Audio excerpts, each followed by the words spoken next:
In a world that never stops talking, your mind has learned to keep up. Endless thoughts, constant analysis. You think about what happened, what might happen, what should happen. And the more you think, the less you feel at peace. This book is not about stopping your thoughts. It's about reclaiming control over them. Introduction. Welcome to the thought trap. If you have ever replayed a conversation in your mind, stayed awake analyzing every choice, or questioned every decision you make, you already understand what it feels like to be caught in the thought trap.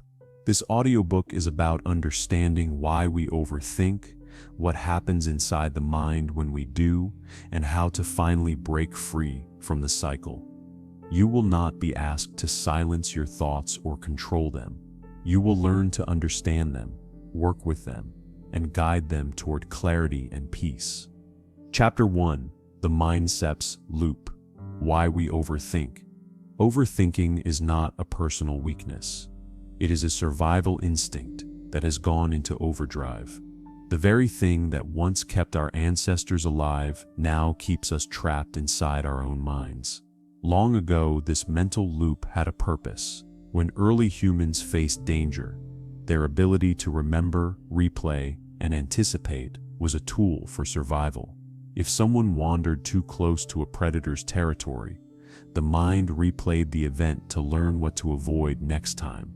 That repetition was nature's way of saying, "Don't make the same mistake again." But our modern dangers are no longer physical. We are not being chased through the forest or stalked by wild animals. The threats we face are emotional and psychological: failure, rejection, embarrassment, loss, uncertainty. These aren't things we can run away from, yet our brains react to them as if they were lions waiting in the dark. The survival system that once protected us now turns against us, mistaking thoughts for threats. When something unsettles you, a harsh comment, an awkward conversation, a decision that didn't go perfectly, your brain sounds the same alarm it would have thousands of years ago. Adrenaline flows, your heart rate quickens, and your mind begins to loop. It replays the event, searching for a solution, trying to find a way to feel safe again. This process is called cognitive looping, the brain's attempt to solve an emotional problem by running the same mental sequence over and over. It believes that if it just thinks enough, clarity or closure will arrive. But thinking more does not always mean understanding more. The truth is that overanalysis often clouds clarity rather than creating it. Each time the loop repeats, the mind adds new interpretations, new what-ifs, and new imagined outcomes.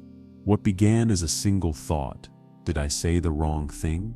quickly multiplies into a web of speculation. "They must think less of me. Maybe I should have said something different. What if I ruined my chance?" In trying to protect us from regret, the mind ends up amplifying it.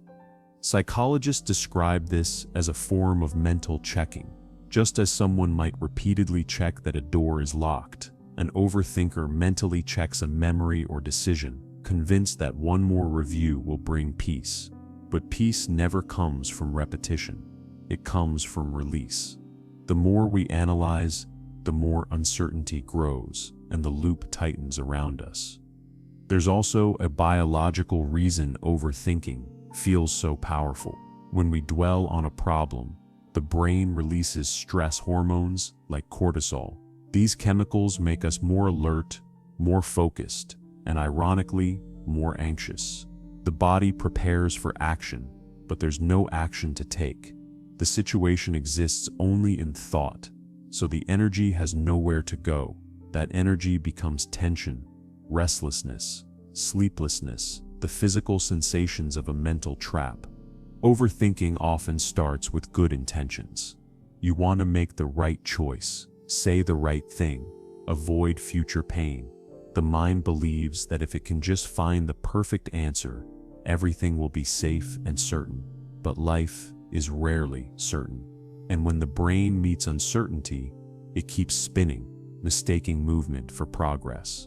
That is why so many people describe overthinking as mentally exhausting. It's like running on a treadmill that never stops. You burn energy but go nowhere. Another reason the mind loops is emotional discomfort. When we feel anxious or ashamed, the thinking mind rushes in to help, but its help often makes things worse. Suppose you said something you regret. The emotional part of your brain feels shame or guilt, while the analytical part tries to reason through it. Why did I say that? What does it mean about me? How can I fix it? The emotional brain and the logical brain start a tug of war. Each thought triggers emotion, and each emotion triggers more thought. The loop strengthens with every pull. Overthinking can also be a form of avoidance. As strange as it sounds, we sometimes think excessively to avoid feeling. It's easier to stay in the head than to sit with an uncomfortable emotion. So instead of allowing ourselves to feel sadness, fear, or vulnerability, we intellectualize them, dissecting them into endless thoughts. But emotions ignored in the body tend to echo in the mind. What we don't feel, we keep thinking about. The first step to breaking the loop is understanding that overthinking is not the problem itself. It is a signal. It's the mind's way of saying, I don't feel safe yet. Instead of fighting the thoughts or trying to silence them, you can learn to listen to what they represent. Are they asking for reassurance, for closure, for forgiveness, for control? Once you identify the need beneath the thought, you can meet that need directly instead of spinning in circles. Awareness is the key. Most of the time, we don't realize we're overthinking until we're already deep in it. One thought has led to another, and before we know it, an entire scenario has played out in our imagination. The skill is to catch yourself sooner. When you notice your mind beginning to replay, pause. Take a breath. Recognize that your brain is trying to help you but has chosen the wrong tool. You cannot think your way out of anxiety. You can only observe it and let it pass. The power of awareness lies in distance. When you become aware that you are thinking, you are no longer entirely inside the thought. You are the observer. That small shift is enormous. It allows you to say, this is just my mind replaying a story, instead of, this is who I am. From that distance, choice becomes possible. You can decide to redirect your attention, to breathe, to write, or to move your body. The thought may return, but each time you meet it with awareness, its grip weakens. Overthinking thrives in the absence of clarity. When you bring awareness and compassion to it, the cycle begins to slow. The goal isn't to suppress your thoughts or to force positivity. It's to understand that your brain is doing what it has been trained to do, protect you. The problem is that it doesn't always know when to stop. The truth is, thinking is not your enemy. It's the relationship you have with your thoughts that matters. When you treat them as commands, they control you. When you treat them as passing weather, you remain steady beneath them. Awareness creates that steadiness. It reminds you that thoughts are events in the mind, not reflections of your worth or reality. As you begin this journey, remember this simple idea: overthinking is not a flaw, it's a pattern, and patterns can change. Every moment you recognize that you are caught in a loop, you are already one step outside of it. That awareness, though small, is freedom beginning to form. Understanding this mechanism is the first step toward breaking it. Awareness creates distance, and distance gives you the power to choose a different response. Chapter 2: The Thought-Emotion Cycle. Every thought you have carries energy. That energy becomes emotion, and that emotion in turn fuels more thought. It's a loop so seamless, so automatic, that most of us live inside it without realizing it's happening. You think you're reacting to reality, but in truth, you're reacting to your interpretation of it. the story your mind instantly builds around every experience. Consider a simple situation. You text someone you care about, and they don't reply. Your mind begins to whisper, "They must be ignoring me." That thought sparks anxiety, which tightens your chest, makes your breathing shallow, and heightens your alertness. The body interprets this reaction as a sign of threat. The mind senses that tension and tries to explain it, which leads to more thoughts. Did I do something wrong? Did I say something that upset them? Now emotion and thought are feeding each other in a closed circuit. You're no longer experiencing a text delay. You're experiencing an entire imagined rejection. This cycle, where thoughts create emotions and emotions create more thoughts, is one of the strongest engines of overthinking. It's why small events can feel so overwhelming, and why calm reasoning often fails to break through the storm. When the emotional system activates, it floods the body with signals of danger, and the thinking mind scrambles to restore control. But control, in this case, doesn't come from more thought. It comes from awareness. Our brains are meaning-making machines. They hate uncertainty. So when something happens without a clear explanation, the mind fills in the blanks. If someone looks at you strangely, your mind might create a story. They must not like me. That story produces discomfort, and that discomfort drives you to think more. The brain, in its attempt to resolve the discomfort, feeds the very cycle that created it. It's like trying to calm the ocean by stirring the water. The emotional brain, primarily the amygdala, works faster than the rational brain, the prefrontal cortex. That's why emotions often arrive before logic. You feel anxious before you even understand why. Only afterward does the thinking brain join the conversation, trying to make sense of the feeling. But it often mistakes correlation for causation. It assumes the thought caused the feeling, when in fact, the two are intertwined in a feedback loop. Imagine an argument with a friend. Afterward, you keep replaying what you said. Each replay triggers guilt. That guilt then triggers more mental replay. You might even begin imagining what they think of you, constructing scenarios that never happened. The brain does this because it's wired to seek resolution. It wants emotional balance, so it searches for a thought that feels safe enough to end the cycle. The problem is, overthinking rarely finds that safe thought. It just creates new ones. Psychologists often compare this process to a thermostat that's broken. The thermostat senses that something is off and keeps turning the heat up, trying to fix it. But the signal never stops. Your mind does the same. It senses emotional tension, and instead of allowing the feeling to move through you, it turns up the heat with more analysis. The body tightens further, and the cycle intensifies. So how do you interrupt the loop? The first step is recognition.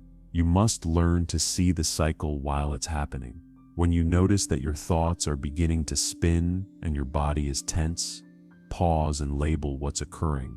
I'm caught in the thought-emotion loop. This simple acknowledgement activates the observing part of the brain, the prefrontal cortex, and quiets the reactive part. Labeling breaks identification. You are no longer just the emotion, you are the one noticing it.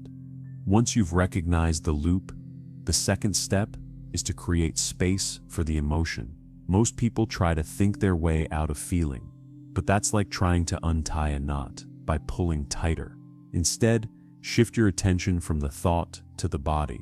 Where do you feel the emotion? In your chest, your stomach, your throat? Stay there for a moment. Breathe into that space. Don't analyze the feeling. Allow it to be there. Emotions are waves. They rise, crest, and pass. When you stop feeding them with new thoughts, they naturally fade. Many overthinkers struggle with this because sitting with emotion feels uncomfortable. The mind equates stillness with vulnerability, but the more you resist a feeling, the stronger it becomes. You cannot dissolve emotion with logic alone. You must allow it to be experienced without adding a mental story to it. When you give the body permission to feel, the mind no longer needs to explain. There's another layer to this cycle: memory. Each time you replay an emotional thought, your brain strengthens the neural pathway that connects that thought to that feeling. Over time, it becomes automatic. You see a small cue, a facial expression, a tone of voice, even a smell, and your brain retrieves the same emotional response as before. It's like pressing a shortcut key on a computer. The brain has learned this thought equals this feeling. Breaking that connection requires consistent awareness and practice. You can begin to train your mind differently by inserting pauses in the cycle.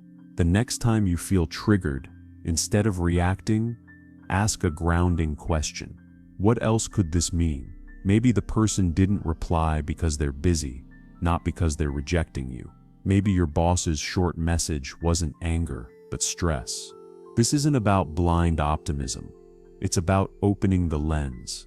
The brain defaults to threat interpretations because it's designed to protect. Expanding the narrative allows the rational brain to re-enter the conversation and calm the emotional one. It's important to remember that thoughts are not facts. They are mental events, stories written by a mind trying to make sense of the world. The emotion that follows is real, but it's based on an interpretation, not necessarily on truth.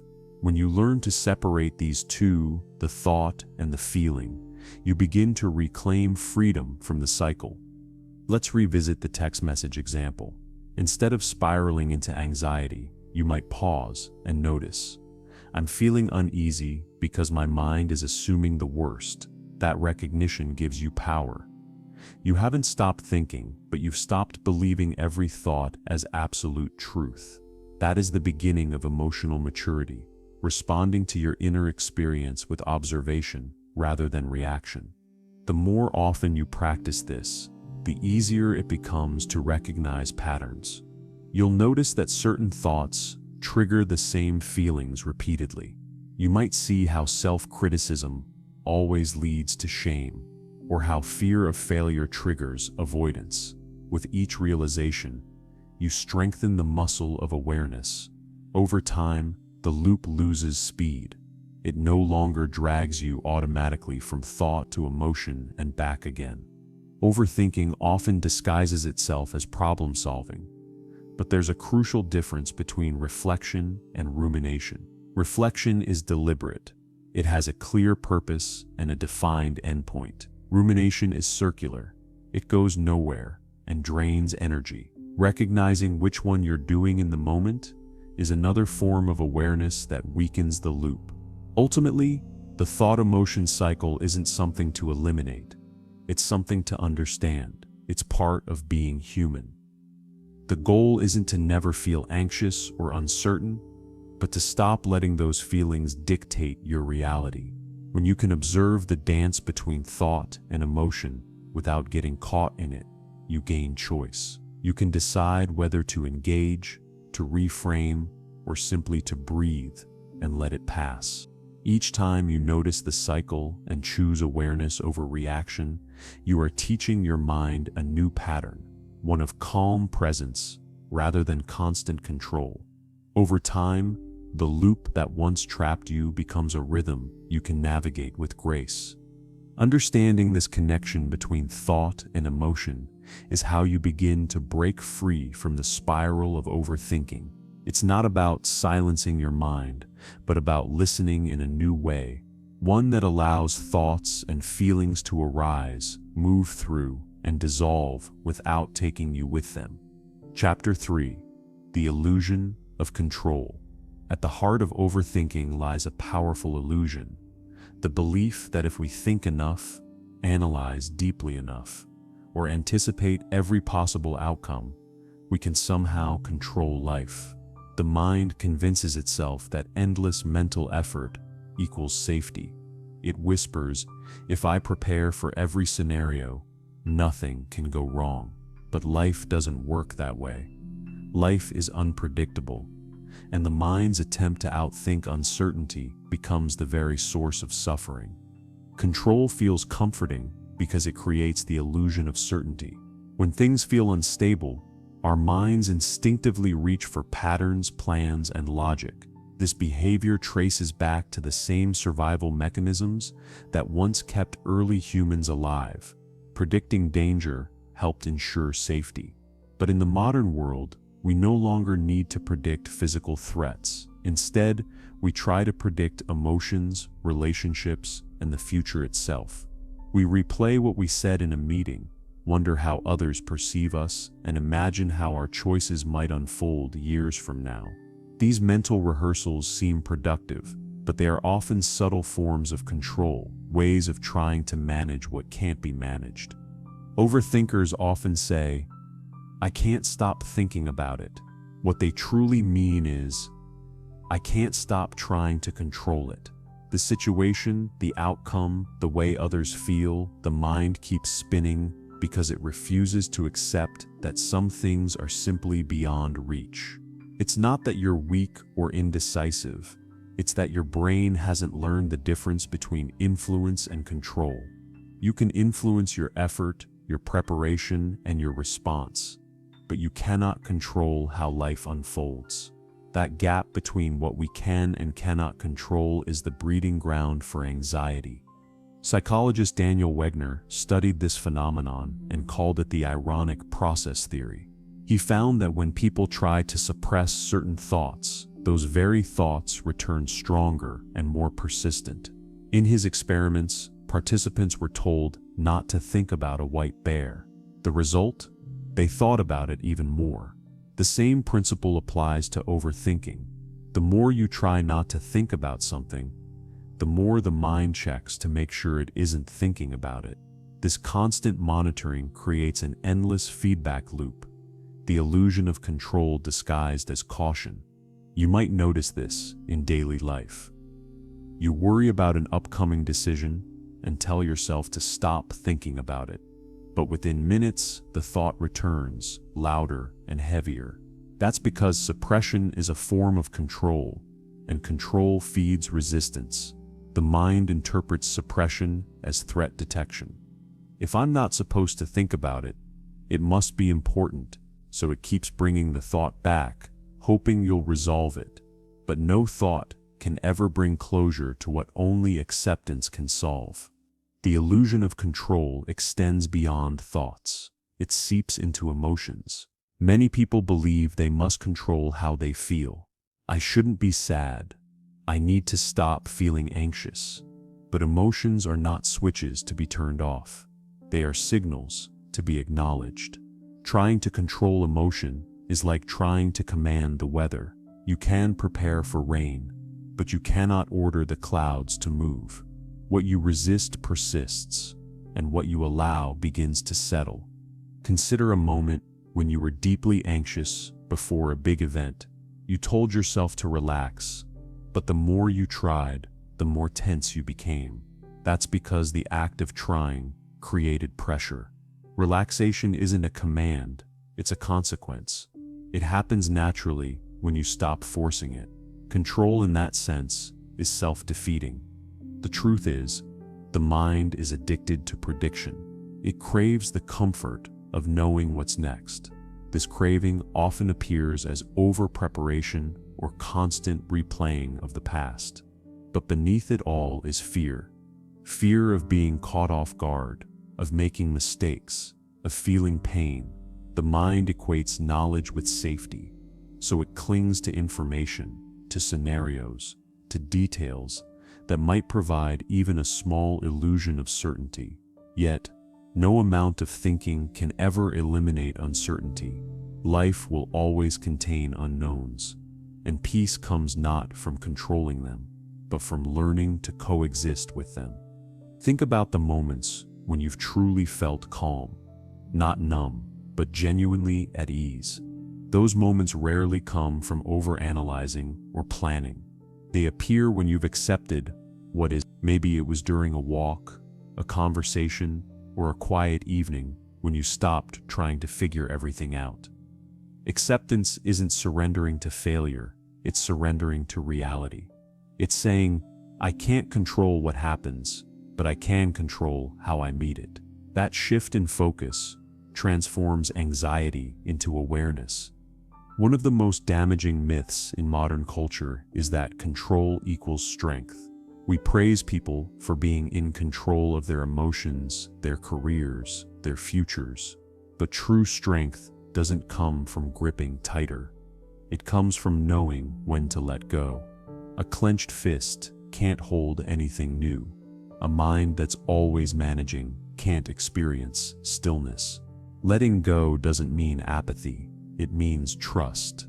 Trust that you can handle whatever comes, even if it's not what you planned. Overthinking thrives in the absence of trust. The mind says, I must plan for everything because I don't trust that I can cope if things go wrong. This lack of trust keeps the loop alive. Every potential problem becomes a thought experiment. Every uncertainty, a mental project. But trust grows when you face discomfort and survive it. Each time you navigate uncertainty without collapsing into panic, you teach your brain that you are capable, not because you predicted the outcome, but because you adapted to it. Sometimes, the hardest thing is to let life unfold without trying to edit it. The mind fears that without control, everything will fall apart. But more often, it's the attempt to control that creates the chaos. Relationships suffer when we try to manage how others think of us. Creativity fades when we try to perfect every detail. Peace disappears when we try to think our way into certainty. The paradox is that surrendering control often brings the very clarity we were chasing. In therapy and mindfulness practices, this is known as observing without attachment. It's the ability to witness thoughts and emotions without grabbing onto them. When you notice your mind replaying or planning, you can gently say, there's my mind trying to protect me again. No judgment, no resistance, just observation. The illusion of control begins to dissolve when you recognize that your mind's job is to think, not to predict the future or rewrite the past. Overthinking is like standing in the middle of a river, trying to stop the flow with your hands. The harder you push, the stronger the current feels. But if you step aside and let the water move naturally, it loses its power to knock you down. The river keeps flowing, and so does life. You don't need to dam it. You only need to stop fighting it. Breaking free from the illusion of control is not a single act. It's a practice. It begins with awareness, deepens with acceptance, and strengthens with trust. You start by noticing the urge to control, then gently remind yourself that uncertainty is not danger, it's reality. With time, that reminder becomes instinct. The mind relaxes, thoughts still come, but they no longer dominate. The paradox of overthinking is that the control we seek through thought is the very thing we must release to find peace.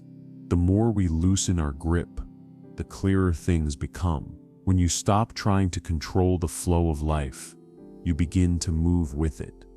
And in that movement, freedom quietly appears. Chapter 4. The mental noise of what if. What if I fail? What if they don't like me? What if I make the wrong choice? Those three words, what if, seem harmless, but they are among the most powerful triggers of anxiety and overthinking. They form the foundation of mental noise, a constant background hum that keeps the mind spinning in uncertainty. What if is the brain's way of rehearsing the future, an attempt to predict and prevent pain, but in doing so, it traps us in a cycle of imagined disasters, leaving us exhausted, restless, and disconnected from the present moment. The psychology behind what if thinking is rooted in fear, not of danger itself, but of uncertainty. The human brain is designed to seek patterns and predict outcomes. Thousands of years ago, this ability kept us alive. If our ancestors heard rustling in the bushes, the question, what if it's a predator, prompted them to act quickly. Anticipation was protection. But in modern life, this mechanism has become misdirected. Instead of asking, "What if a tiger is nearby?" we ask, "What if I'm not good enough?" Or "What if I fail again?" The mind hasn't evolved to distinguish between physical threats and imagined emotional ones. To the brain, both feel equally dangerous. When you begin a what-if spiral, your mind enters a simulation mode. It starts constructing scenarios, each more detailed than the last. The more you imagine, the more vivid those possibilities feel, and your body reacts as if they're real. You might feel your stomach tighten, your breathing quicken, or your heart pound, not because anything is happening, but because your brain has convinced your body to prepare for impact. This is how overthinking turns imagination into stress. What if questions also give a false sense of control? They make you feel like you're preparing for every possibility. But what you're really doing is rehearsing pain. The mind says, "If I think through every outcome, I won't be surprised." But this mental rehearsal doesn't protect you from pain. It forces you to experience it twice, once in imagination, and again in reality, if it ever comes. Most of the time, it never does. Studies in cognitive psychology show that the vast majority of the scenarios we worry about never occur. Yet the emotional toll of imagining them is very real. The irony of what-if thinking is that it masquerades as logic. The questions seem reasonable, even responsible. What if this project fails? Might sound like a practical consideration, but it quickly slides into self-doubt. Beneath every what-if lies an unspoken belief. I won't be able to handle it. The question is never just about the event itself. It's about your perceived inability to cope with it. That's what gives the thought its power. Breaking free from this pattern doesn't mean ignoring potential outcomes. It means separating possibility from probability. The brain treats every what-if as equally likely, but not all possibilities deserve the same attention. A helpful mental exercise is to ask, is this a likely scenario or just a fearful one? Shifting your attention from endless possibilities to realistic probabilities restores balance to your thinking. Another way to weaken the what-if loop is to reverse it. When your mind says, "What if something bad happens?" consciously ask, "What if something good happens?" This isn't naive optimism, it's cognitive balance. The brain doesn't naturally imagine positive futures because negativity has survival value. Our ancestors, who focused on potential threats, were more likely to survive. But survival instincts are not designed for happiness. By intentionally imagining positive outcomes, you're retraining your brain to see that uncertainty can hold opportunity, not just danger. Let's take an example. You're about to speak in public, and your mind begins its usual chorus. What if I forget my words? What if they think I'm unprepared? In that moment, your heart rate increases, your palms sweat, and your body prepares for failure. But what if you shifted the frame? What if I connect with someone in the audience? What if I inspire someone who needs to hear this? The body reacts differently to those thoughts. Calmer, steadier, more grounded. You haven't changed the situation. You've changed your story about it. Psychologists often use a technique called cognitive restructuring to help people challenge what-if thoughts. It involves recognizing that the mind is making predictions, not statements of fact. Instead of trying to suppress those thoughts, you evaluate them.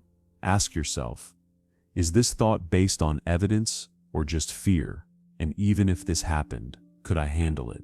Most people realize that while they can't control outcomes, they've handled far worse before. This realization begins to weaken the illusion of helplessness that fuels overthinking. It's also important to understand the emotional motive behind what if. Often we use overthinking as a way to avoid vulnerability. If you prepare for every scenario, you believe you can avoid disappointment, but avoidance is expensive. It costs you presence, spontaneity, and peace. You may avoid temporary discomfort, but you also avoid growth. Every moment spent rehearsing fear is a moment stolen from living. The antidote to what if is what is. The present moment is the only place reality exists. When your mind begins to wander into hypothetical futures, gently guide it back with grounding practices. Notice your breath. Feel your feet on the ground. Name what is happening right now.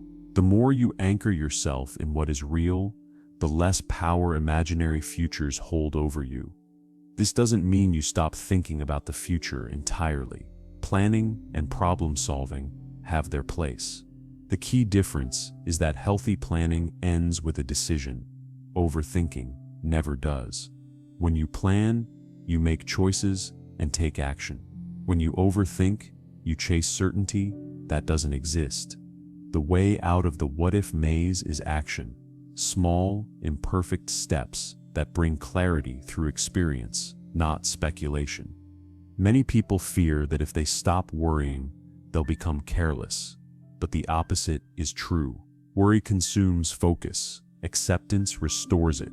When your energy isn't wasted on imagined scenarios, you can respond more effectively to real ones. You can think clearly, listen fully, and act decisively. Peace doesn't make you passive. It makes you present. Every what-if thought is an invitation, not to panic, but to pause. It's a signal that your mind is trying to protect you, even if it's using the wrong method. Instead of arguing with it, acknowledge it. You can say to yourself, I see that my mind is trying to prepare me. Thank you, but I'm safe right now. That acknowledgement satisfies the brain's need for control and allows the loop to relax. In time, you'll notice that what-if thoughts still appear, but they no longer drag you into endless analysis. You'll start to hear them for what they are, echoes of an ancient survival system that doesn't quite fit modern life. And with practice, you'll learn that the present moment, the world of what is, holds far more peace than any imagined future ever could.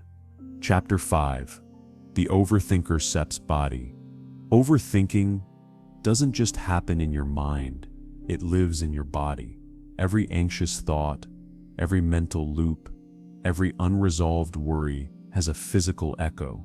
You may notice it as tightness in your chest, tension in your shoulders, a knot in your stomach, or a dull ache that seems to come from nowhere. What most people don't realize is that the body and mind are not separate systems. They are two sides of the same coin, constantly reflecting each other's state. When the mind is restless, the body becomes restless too. Modern psychology and neuroscience have shown that overthinking is not just a mental pattern, it's a physiological one. When the brain perceives a threat, real or imagined, it activates the body's stress response. The sympathetic nervous system releases cortisol and adrenaline, preparing you for fight or flight. This response is helpful when danger is physical, when you need to run, react, or defend yourself. But when the danger exists only in thought, there's nowhere for that energy to go. The body remains in a heightened state, tense and alert, even though no real action is required. Over time, this creates chronic stress. Think of a time you couldn't stop thinking about something. A mistake at work, a misunderstanding with a friend, a looming decision. You might have felt a heaviness in your body, or a strange fatigue that thinking alone shouldn't cause. That is because mental effort, especially repetitive and anxious thought, consumes enormous physical energy. The muscles tense subtly, the breath becomes shallow, and the heart beats faster. The body is preparing to act on a threat that never arrives. This is why overthinkers often complain of exhaustion without understanding why. They haven't run a marathon, but their body feels like it has. The brain's constant firing keeps the body on high alert. The mind says, "We're not safe yet," and the body listens. It tenses, holds its breath and braces for something that never happens. That bracing becomes habitual, a physical armor built from unprocessed fear. Some people live for years in this state without realizing it. They wake up tired, struggle to focus, and find it difficult to relax. Their muscles are perpetually contracted, their jaw clenched, their breathing tight. They think they have an overactive mind, but what they really have is an overactive nervous system. The body has learned to mirror the mind's anxiety. The good news is that because the mind and body are connected, you can use one to calm the other. The most direct way to quiet the mind is to work through the body. When you slow your breath, you send a signal to the nervous system that it's safe to relax. The heart rate begins to settle, the muscles release, and the brain follows suit. This process is known as down-regulation, the body's way of stepping out of fight or flight mode and into rest and recovery mode. One of the simplest techniques is controlled breathing. Inhale slowly through your nose for 4 counts. Hold for 2, and exhale gently through your mouth for 6. This longer exhale activates the parasympathetic nervous system, the part responsible for calm and restoration. Do this for a few minutes, and notice what happens. Your mind may still be active, but the intensity softens, the thought loop loses energy because the body is no longer reinforcing it. Another way to interrupt the overthinking body cycle is through grounding. When your mind races, it's usually trapped in the abstract, reliving the past or rehearsing the future. Grounding brings you back to the present through the senses. Feel your feet on the floor. Notice the texture of the surface beneath you. Listen to the sounds in the room. These small acts remind your body that you exist in the present moment, not inside the imagined one your mind is spinning. Movement can be powerful too. Overthinking stores energy in the body that has no outlet. Walking, stretching, or any gentle form of exercise allows that energy to move through instead of building up. Physical activity is not just good for health. It's a language the body understands better than words. When you move, you tell your nervous system, the danger has passed, we're safe again. Touch also plays a role. Something as simple as placing your hand over your chest or gently pressing your palms together can bring the mind back into the body. This small act of self-contact reestablishes connection. It reminds you that safety isn't only an idea but a felt experience. Overthinkers often live in their heads, disconnected from their physical selves. Reconnecting with the body is a way of returning home. There's an important distinction between awareness and avoidance. Many people ignore physical tension because they fear what they'll feel if they pay attention. But avoiding the body only strengthens the loop. Tension is a message, not a punishment. When you notice where your body holds stress, you're listening to what your mind is trying to communicate. Sometimes your shoulders are saying, "You've been holding too much." Sometimes your chest says, "You're not breathing." Listening with kindness allows release. Over time, unprocessed emotions can manifest physically. Chronic overthinking has been linked to digestive issues, headaches, and insomnia, all signs of an overactive stress response. The body is always speaking, but we often translate its messages into more thought instead of presence. We feel tired and ask, "What's wrong with me?" instead of asking, "What do I need right now?" The answer is rarely more thinking. It's rest, stillness, and breath. Mindfulness practices, particularly body scans, help restore this communication. A body scan involves gently directing your attention from head to toe, noticing sensations without judgment. You don't need to fix or interpret anything. Just observe. Over time, this teaches the mind to inhabit the body again, to experience safety directly instead of searching for it through analysis. The key is to understand that calm isn't something you think yourself into, it's something you feel yourself into. When you nurture calm in your body, your mind begins to mirror it. You may still have thoughts, but they no longer carry the same charge. The loop weakens because its fuel, the body's tension, is gone. The next time you find yourself lost in overthinking, don't try to silence the thoughts. Instead, check in with your body. Notice your breath.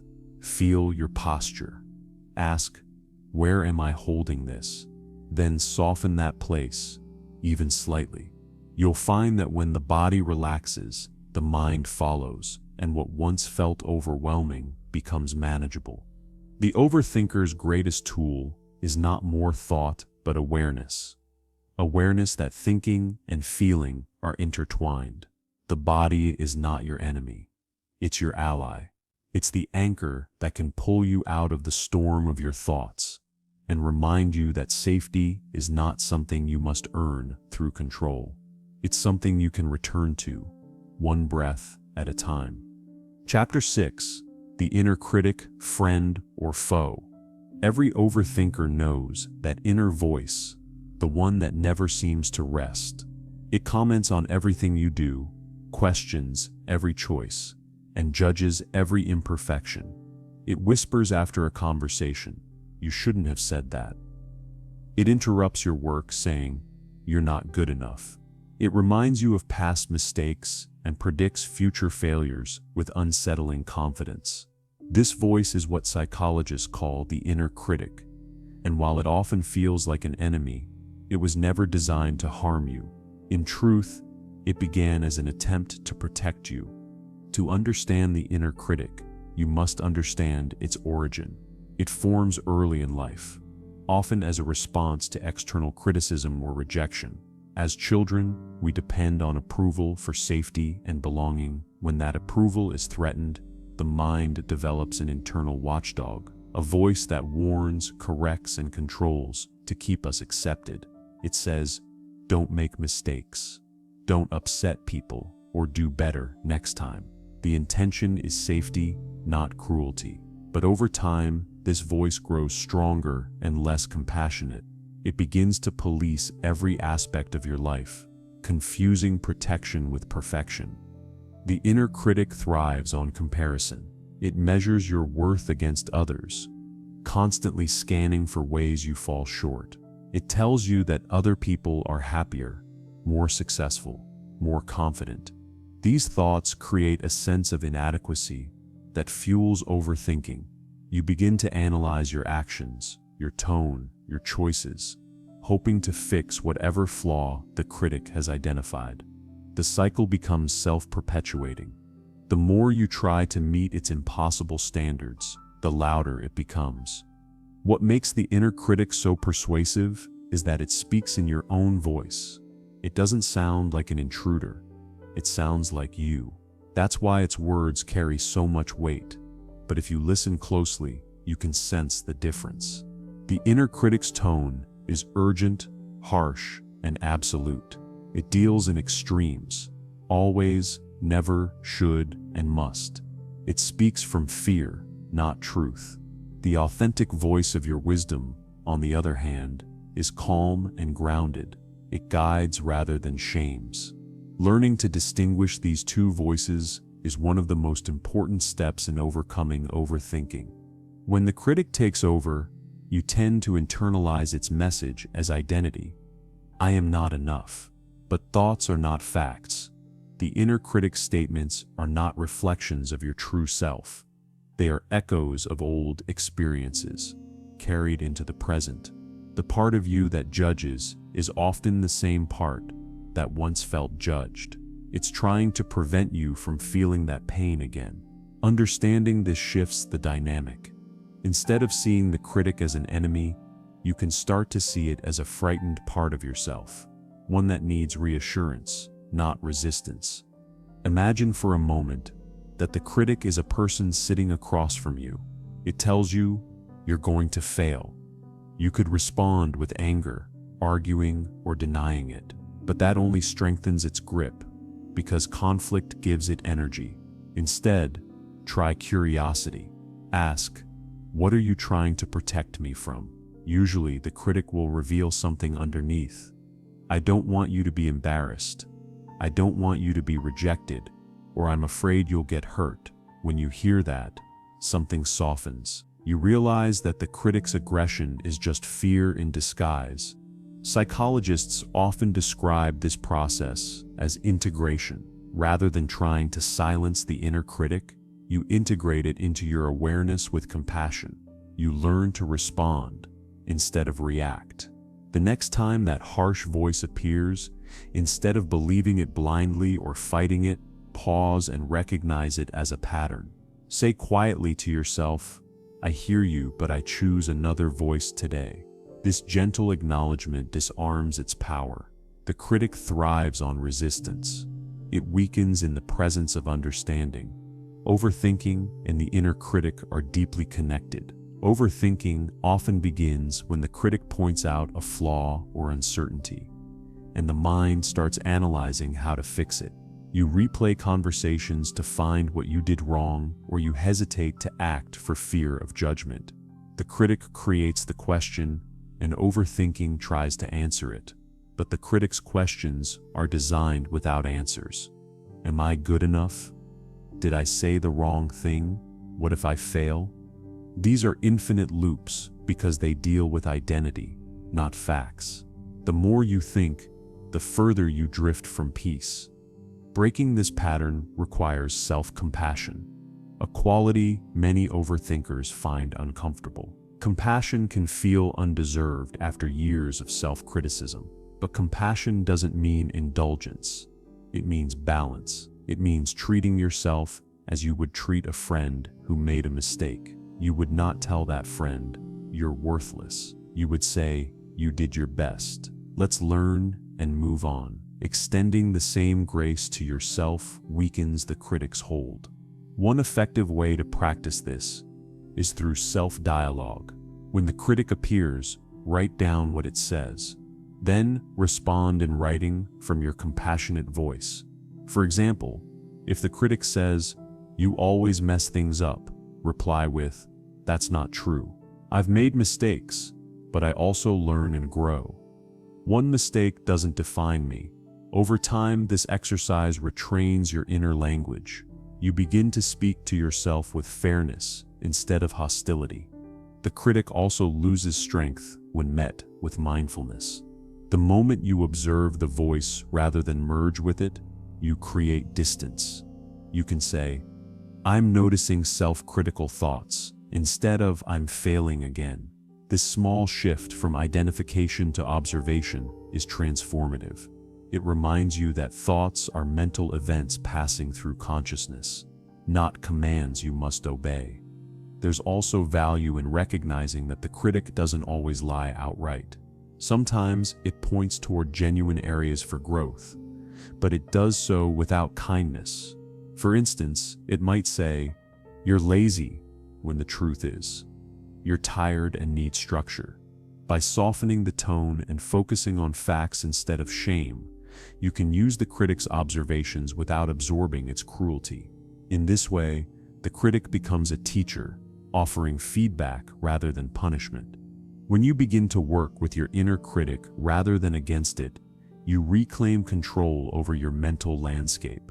The goal isn't to eliminate the voice, that's impossible, but to change your relationship with it. You become the one who decides which voices to follow. Some days, the critic will still appear, especially during moments of uncertainty or vulnerability, but its words will sound quieter, less convincing. You'll recognize them as echoes, not truths. Ultimately, the inner critic is a part of you that wants safety but has forgotten how to create it. It uses control, perfectionism, and fear as tools because it doesn't trust that acceptance is enough. The journey of self-awareness is about teaching that part of yourself a new language, one built on understanding, patience, and self-respect. When you replace judgment with curiosity and fear with compassion, the mind begins to settle. The loops slow down. You stop walking on mental eggshells, trying to avoid the critic's voice, and instead learn to coexist with it peacefully. That is the beginning of true freedom.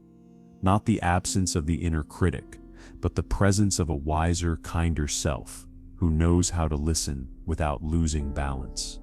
Chapter 7. The Psychology of Letting Go. Letting go is one of the simplest ideas to understand and one of the hardest to practice. We hold on to thoughts, people, mistakes, and expectations because we believe that by holding on, we maintain control. The mind says, if I keep thinking about this, I can fix it. But most of what we hold on to exists only in memory or imagination, places where no real action is possible. Letting go, then, is not about forgetting. It's about releasing the mental grip that keeps you tied to what can't be changed. At its core, letting go is psychological freedom.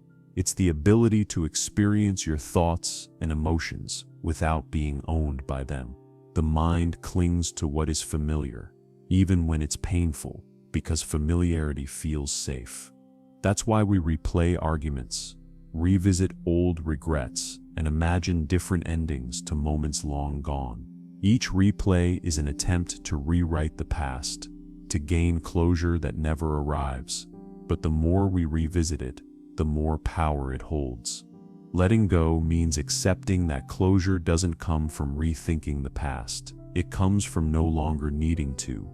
Psychologists use the term cognitive fusion to describe what happens when we become entangled with our thoughts. We don't just have thoughts, we are them. When you think, I'm a failure, your mind fuses with that idea as if it were fact. It becomes an identity rather than a passing mental event. The practice of cognitive diffusion teaches you to separate from your thoughts, to see them as temporary, shifting, and ultimately impersonal. Instead of saying, I am anxious, you can say, I am noticing anxious thoughts. That small linguistic shift changes everything. You move from being the thought to observing it. Observation creates distance, and distance allows choice.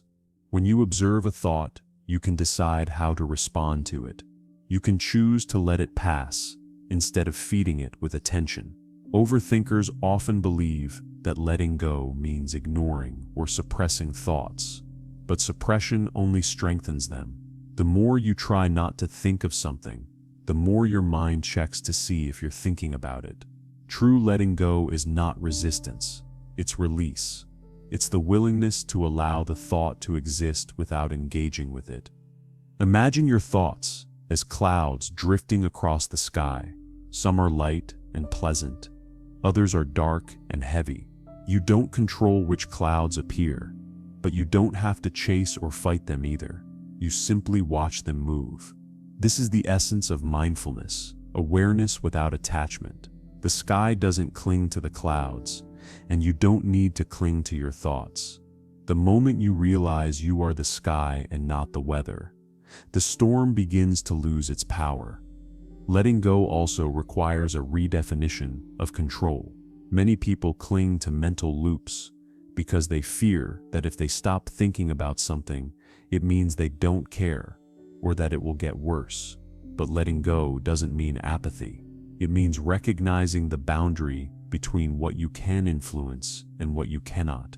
You can control your actions, your responses, and your effort, but not other people's opinions, the passage of time, or the past itself. When you stop trying to control the uncontrollable, your energy returns to where it's useful. There's a saying in psychology that pain is inevitable, but suffering is optional. Pain is the natural discomfort that comes from loss, change, or disappointment. Suffering is what happens when we resist that pain, when we replay it, analyze it, and wish it were different. Letting go means allowing yourself to feel the pain without turning it into suffering. It means feeling sadness without adding the story, I shouldn't feel this way, or this will never end. When you stop arguing with reality, healing begins. One of the hardest things to let go of is the need for certainty. Overthinkers crave clear answers. They want to know how things will turn out, whether a decision is right, whether someone will stay or leave. But certainty is an illusion. Life is fluid, and every outcome carries unknowns. The mind clings to analysis in an attempt to find security. But real security doesn't come from knowing. It comes from trusting that you can handle not knowing. That trust grows each time you face uncertainty and survive it. Letting go also applies to self-image. Many of us carry identities built on old beliefs. I'm the responsible one. I always mess things up, or I'm not the kind of person who can change. These stories shape how we think and act, often long after they've stopped being true. They're mental scripts, written by past experiences, but rehearsed every day. Letting go means being willing to rewrite those scripts. It means asking, who would I be without this story? The answer might surprise you. Beneath the layers of thought, you'll find someone much freer than you imagined. This process takes practice, not force. Letting go is not a single act, but a habit of awareness. It begins with noticing when you're gripping tightly, when your mind is replaying, resisting, or demanding certainty. In those moments, take a breath and remind yourself, I can let this be. You're not letting go of the situation. You're letting go of the fight against it. Acceptance doesn't mean you approve of what happened. It simply means you're no longer at war with it. You may also notice that the mind resists letting go because it fears what will fill the space left behind. Overthinking creates noise, and beneath that noise may lie silence. A silence that can feel unfamiliar or even uncomfortable. But that silence is not emptiness. It's peace. When the chatter quiets, you can finally hear your deeper intuition. The calm, steady part of you that doesn't need to control or analyze. Letting go is also about forgiveness, both for others and yourself. You cannot move forward while clutching the weight of resentment or guilt. Forgiveness doesn't erase what happened. It releases your attachment to it. When you forgive, you're not saying, it was okay. You're saying, I'm done carrying it. The energy that once fueled bitterness or regret becomes available for healing and growth. In therapy and mindfulness circles, teachers often guide people to repeat a simple phrase, I release what I cannot control. It sounds small, but spoken sincerely, it's powerful.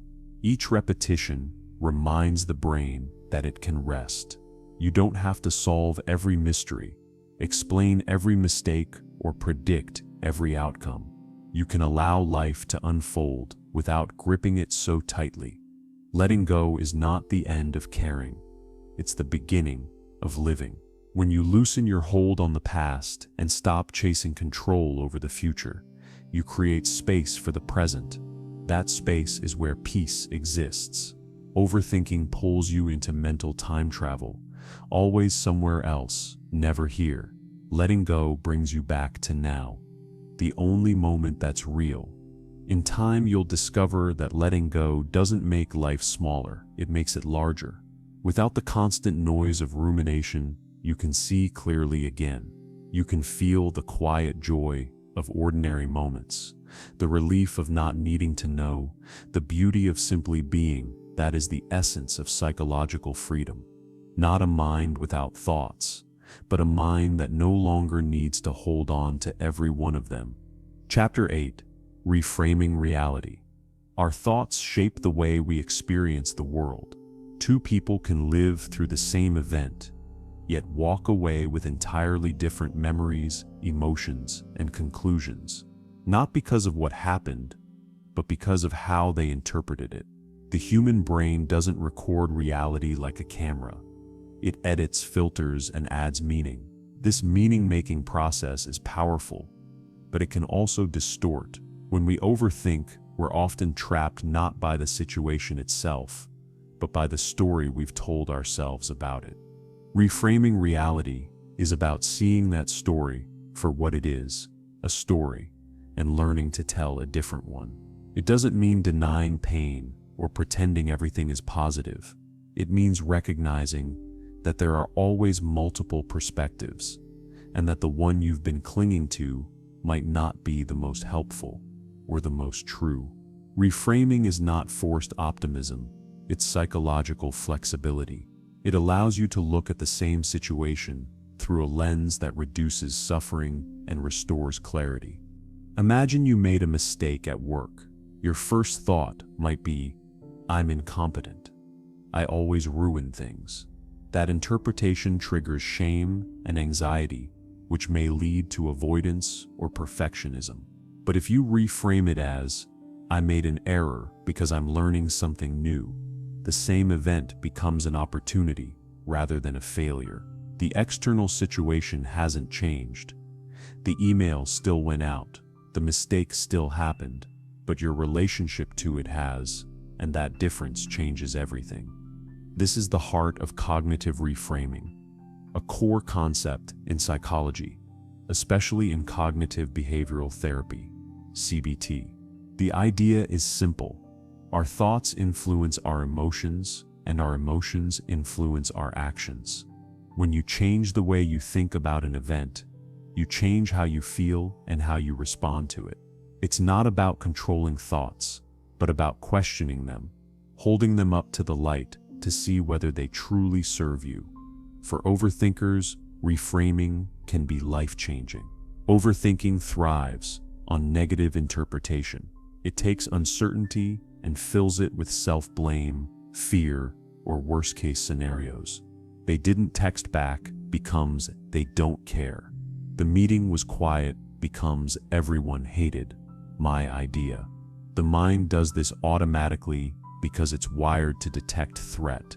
It assumes the worst to keep you safe. But when every neutral event becomes a potential danger, safety becomes impossible. Reframing interrupts this pattern by asking, "What else could this mean?" That one question opens space in the mind. It introduces curiosity where judgment used to live. Maybe the person didn't reply because they were busy. Maybe the meeting was quiet because people were thinking. Maybe that awkward silence wasn't rejection, just a pause. Reframing doesn't force you to believe the best. It simply reminds you that the worst isn't always true. The brain has a tendency known as the negativity bias, a survival mechanism that makes negative experiences stick more strongly than positive ones. It's why one piece of criticism can outweigh 10 compliments. For overthinkers, this bias can dominate perception. Every mistake becomes proof of inadequacy. Every uncertainty proof of danger. Reframing is the conscious act of correcting that bias, of deliberately looking for balance. It's not about ignoring the negative, but about giving equal weight to what's positive and real. Here's an example. Let's say you've been trying to change a habit, maybe exercise, or breaking a pattern of procrastination, and you slip back into old behavior. The automatic thought might be, "I'll never change." But if you pause and reframe it as, "Change isn't linear, and I'm learning what triggers me," the failure becomes information, not condemnation. You've shifted from self-judgment to self-awareness. The first thought ends growth. The second fuels it. Reframing also applies to how we view challenges. Overthinkers often see difficulties as threats, problems to avoid or control. But many psychological studies show that how we frame stress determines its impact. When you see stress as purely harmful, your body reacts with tension and fear. When you view it as a signal that something important is happening, that you're being stretched, not broken, your physiology changes. Your heart still beats faster, but you feel focused instead of panicked. The stress becomes fuel for growth. It's important to understand that reframing doesn't mean lying to yourself. If something is painful, you don't need to pretend it isn't. Instead, you can choose a frame that acknowledges the pain and expands the perspective. "This hurts" can coexist with "this will teach me resilience." "I'm scared" can coexist with "I can handle this." Both can be true. Life rarely fits into simple categories of good or bad, success or failure. Reframing invites you to see the wholeness of your experience. Sometimes reframing begins with language. The words you use shape your perception more than you realize.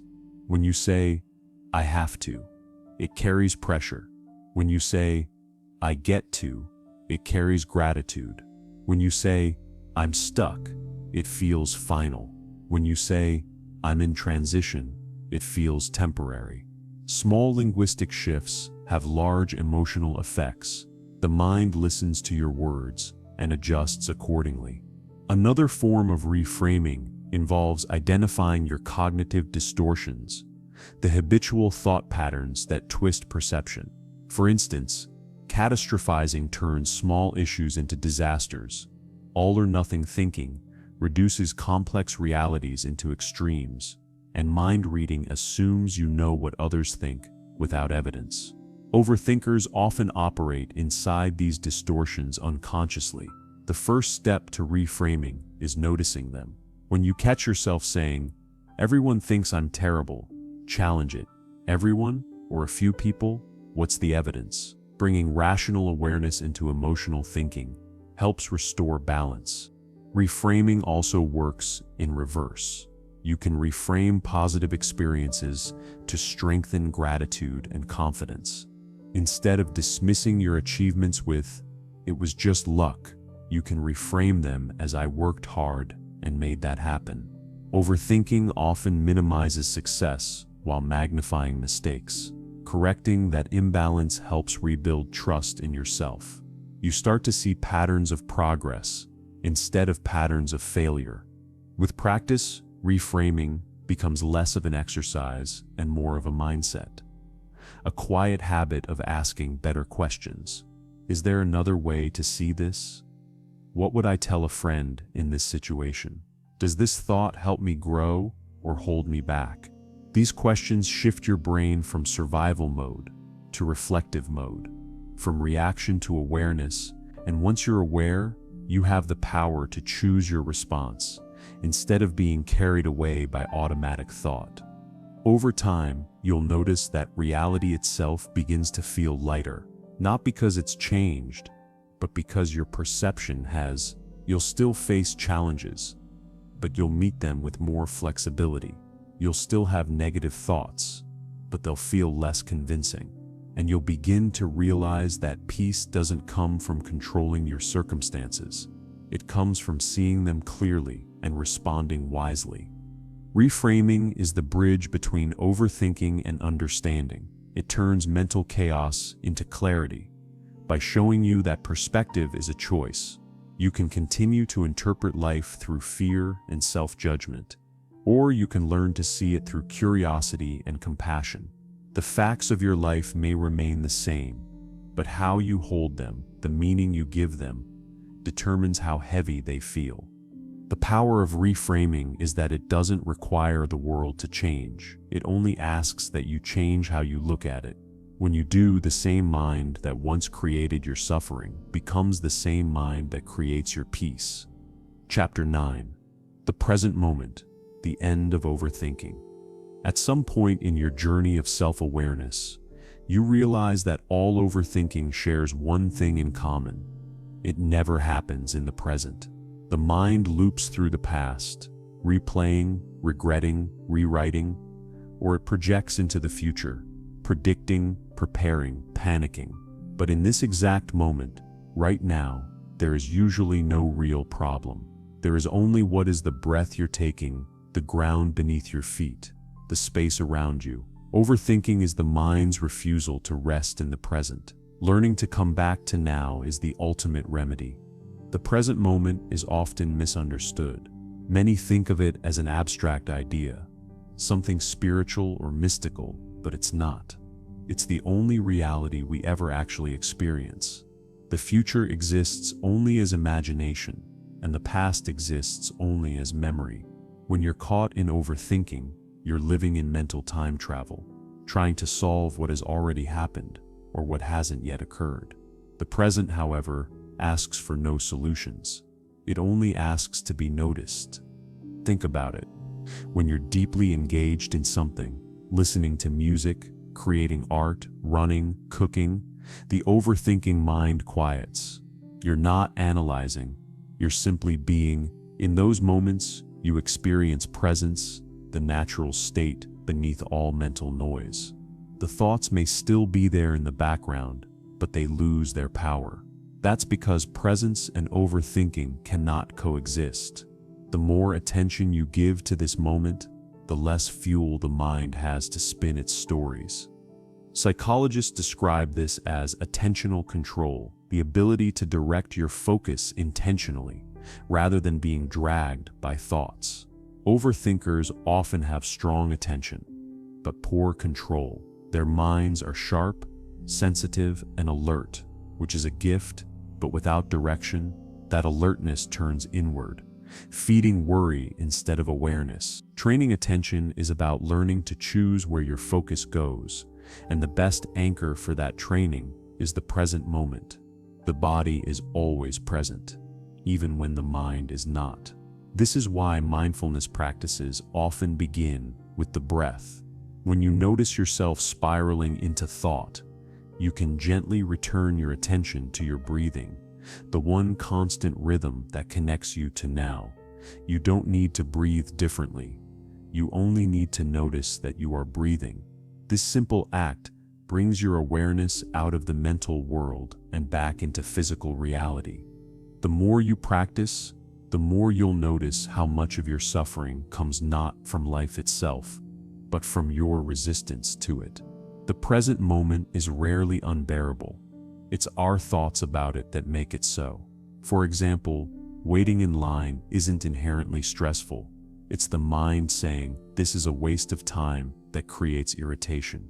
Lying awake in bed isn't painful. It's the mind saying, "I need to sleep, or tomorrow will be ruined," that creates tension. When you drop those thoughts, the experience itself becomes neutral again.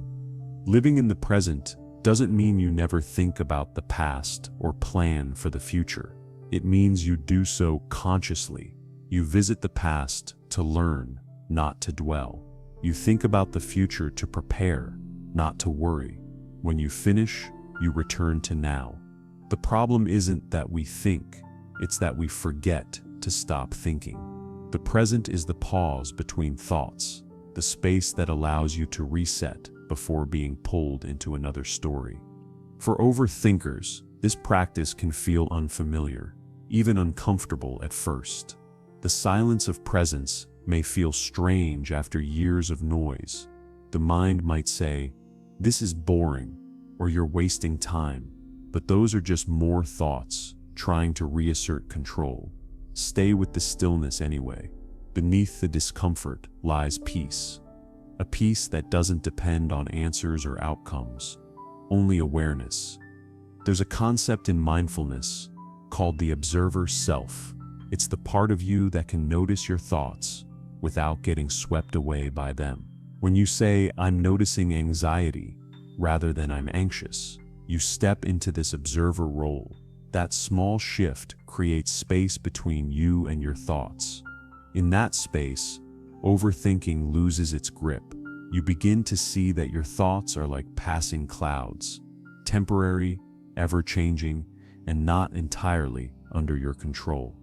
The practice of presence also reconnects you with life's simple details, sensations and moments that overthinking often drowns out. You start noticing the warmth of sunlight, the sound of rain, the rhythm of your own footsteps. These small anchors bring your awareness out of abstraction and into experience. Over time, your nervous system learns to associate presence with safety. The more you rest in now, the more the body relaxes and the quieter the mind becomes. A common misconception is that mindfulness means having no thoughts. In reality, it's about not following every thought. The mind will continue to produce ideas, worries, and images. That's what it's built to do.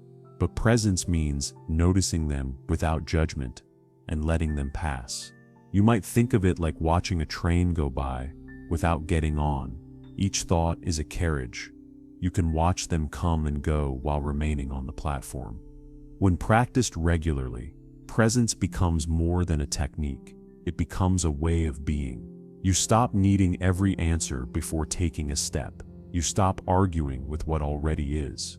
You stop chasing imaginary futures. The moment you truly arrive in the present, the overthinking mind dissolves, not because you've silenced it by force, but because you've outgrown the need for its noise. Presence also deepens your relationships. When you listen without planning your reply, people feel seen. When you engage without distraction, life feels fuller. When you savor what's happening instead of anticipating what's next, contentment naturally appears. The joy of living isn't in the future you're trying to control, or the past you're trying to fix. It's in the experiences unfolding right now. The path to the present moment is not about discipline. It's about remembrance. Every time you notice you're lost in thought and return to now, you strengthen the habit of awareness. You'll forget again, of course, and that's fine. Each return is progress.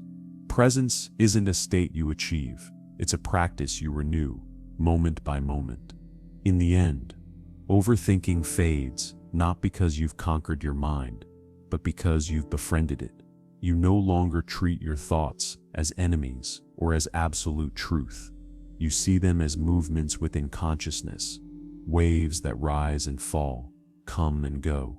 And you realize that behind those waves, there is something constant, an awareness that watches without judgment. That awareness is who you truly are.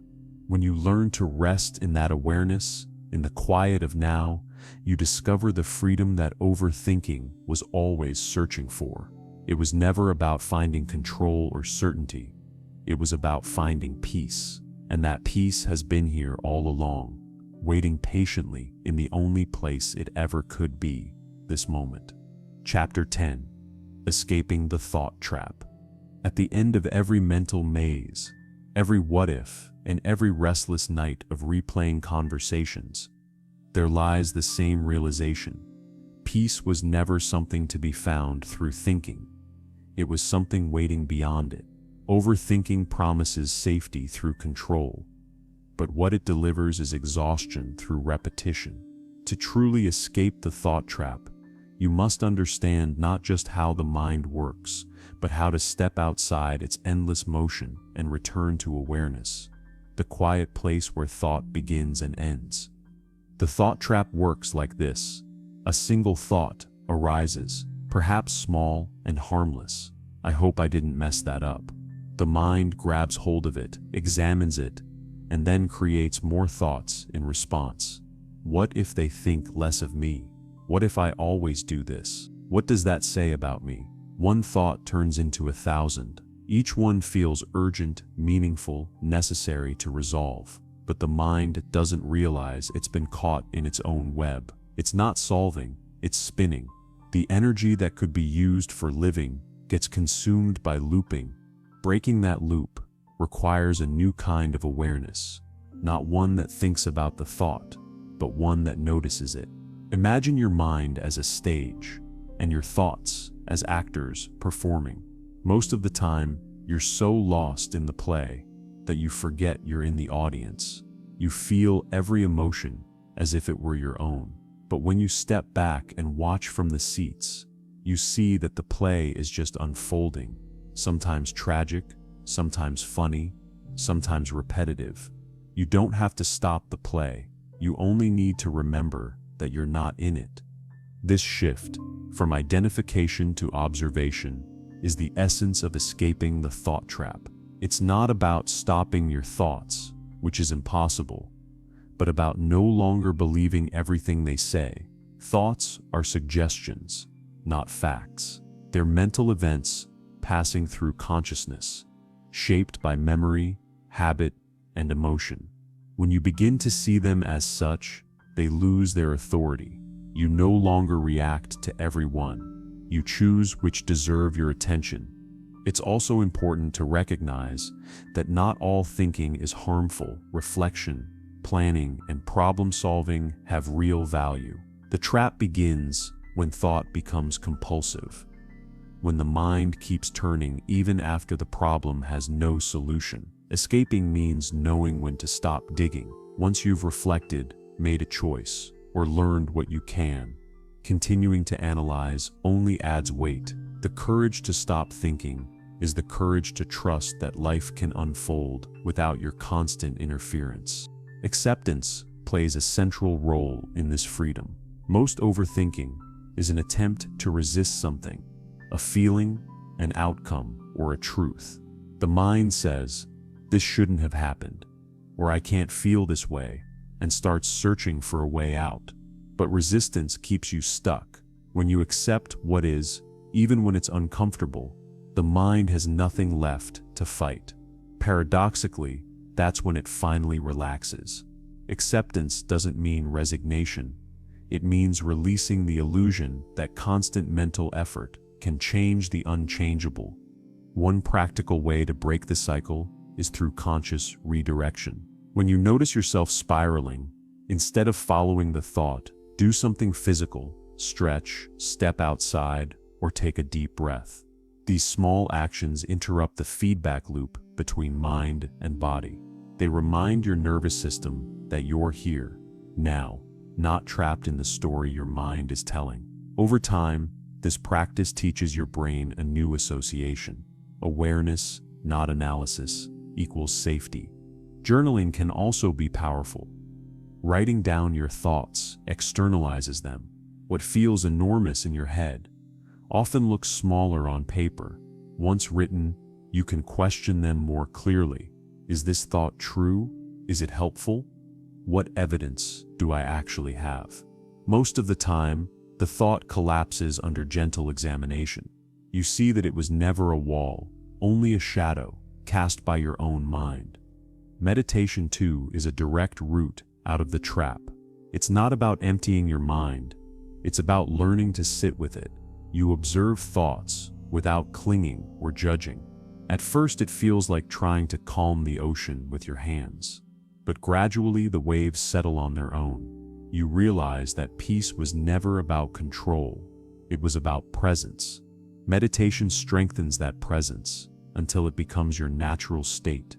As you practice awareness, acceptance, and redirection, you begin to experience something remarkable: space between thought and reaction, space between emotion and response, space between the story in your head and the reality in front of you. In that space lies freedom, the ability to choose, to breathe, to live. The trap loses its hold because it depends on your constant participation. Once you stop feeding it with belief, it dissolves. Escaping the thought trap doesn't mean you'll never overthink again. The mind will always produce thoughts. That's its job. The difference is that you'll no longer confuse those thoughts with truth. You'll see them rise and fall like waves in the ocean of awareness without being pulled under. You'll still think, but you'll also know that you are not your thoughts. You are the sky they pass through. When you reach this point, something shifts deep within you. You stop chasing peace as something to achieve and start recognizing it as something you already possess. Every moment you let go of a thought, every time you return to now, you reaffirm that peace. It's quiet, steady, and unconditional, untouched by the noise of the mind. The irony of escaping the thought trap is that it was never a place you were truly trapped in. The walls were made of thoughts, and thoughts are not solid. They only appear that way when you believe them. The way out was never in thinking harder, but in seeing more clearly. So when the next storm of overthinking arrives, and it will, remember this: you don't need to silence your mind. You only need to remember that you are not your mind. Let the thoughts come, let them go. Watch, breathe, and stay open. Behind the noise, peace is always there. Constant, patient, waiting. That's the moment you finally understand what it means to escape the thought trap. Not by defeating your thoughts, but by no longer being defined by them. You return to awareness, the stillness beneath the storm, and realize that freedom was never about control. It was about letting go. And in that letting go, you don't lose yourself. You find yourself again. As this journey draws to a close, it's important to understand that overthinking was never your enemy. It was your mind's way of trying to protect you, to predict pain before it arrived, to find control where life offered uncertainty. Every mental loop, every restless night, every what if was simply a sign of how deeply you care, about doing things right, about being understood, about feeling safe. The problem was never that you thought too much. It was that you didn't yet know how to step back and see your thoughts for what they truly are, passing stories in an ever-moving mind. You began this book with an active, noisy mind, one that replayed the past and rehearsed the future. But through awareness, compassion, and practice, you've learned that peace isn't the absence of thought. It's the ability to see thought without losing yourself inside it. You've discovered how your body mirrors your mind, how your emotions fuel your inner dialogue, and how your craving for control tightens the very loop you wish to escape. You've learned that your inner critic isn't a villain, but a frightened protector. You've learned that letting go is not forgetting, it's remembering that you were never meant to hold everything so tightly. The truth about overthinking is that it doesn't disappear in a single realization. It softens over time. Each time you catch yourself spiraling and choose to pause. Each time you take a breath instead of chasing a thought, you reclaim a little more space. Each time you observe your mind without judgment, you step closer to freedom. These small acts of awareness, quiet, invisible, and ordinary, are the moments when healing truly happens. The peace you've been searching for isn't something you achieve after fixing yourself. It's already here, underneath the noise, waiting for you to stop searching long enough to feel it. It's in the space between one breath and the next, in the stillness that follows awareness, in the silence that no thought can disturb. This peace doesn't depend on outcomes, perfection, or certainty. It's the natural state of a mind that remembers it doesn't need to control everything to be safe. If there is one message to carry with you beyond these pages, it's this: you are not your thoughts. You are the awareness that notices them, the calm witness behind the storm. When you rest in that awareness, you are no longer trapped in your mind's stories. You can think, feel, act, and still remain free. You can face uncertainty and still feel grounded. You can experience pain and still trust that it will pass. The path forward isn't about eliminating thought. It's about deepening presence. Each moment you return to now, you step out of the trap and into life itself.